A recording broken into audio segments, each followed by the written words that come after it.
Can you give me your name and your school? Sure. I'm Jon Whitney. I'm representing the BMES School Biomedical Engineering at Virginia Tech.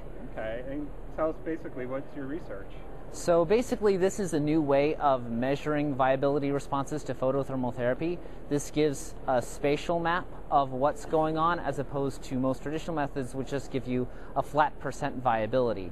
And this is for what kind of, this is for cancer treatment? Right, so you would have a cancerous tumor and then you would irradiate the tumor with near-infrared light and you'd use a nanoparticle photoabsorber like a nanotube, a gold nanoshell, or a nanohorn. So we're looking at nanohorns and nanotubes. And so we have in vitro dishes with nanoparticles in them. You irradiate them with a laser, and then you look at how big the kill zone expands with increased duration. So I have a LabVIEW program that processes all the images, finds all of the cells, and then tells you where your viability distribution is. And then I have an IR camera that maps temperature profile onto that viability so that you get viability as a function of temperature response. So you get these really cool 3D plots that tell you how things are being killed, where things are being killed, and how chaotic the system is. And it turns out, probably not very surprisingly, that it's a very complicated, chaotic system. But yeah. So why is it important to have that information, and how is this different than it's done today as far as how would it help?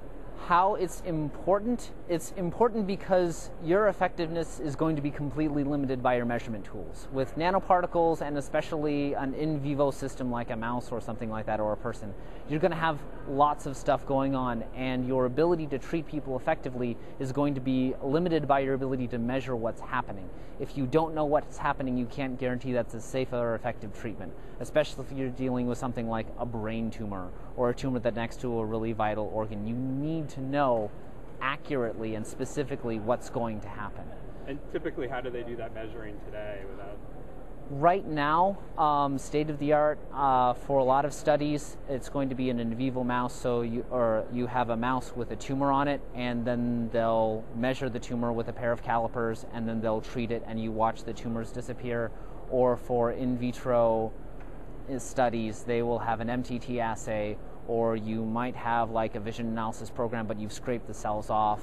Or you have some kind of fluorescence thing where you take a picture of it, you count all the cells manually here versus here, and so you have kind of a contrast that way.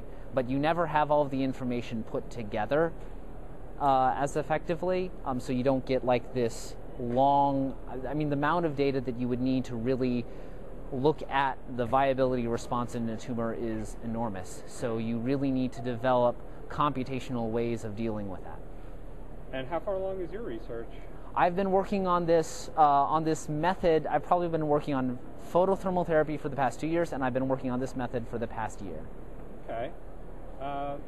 Great. Well, thank you very much. Thank you very much.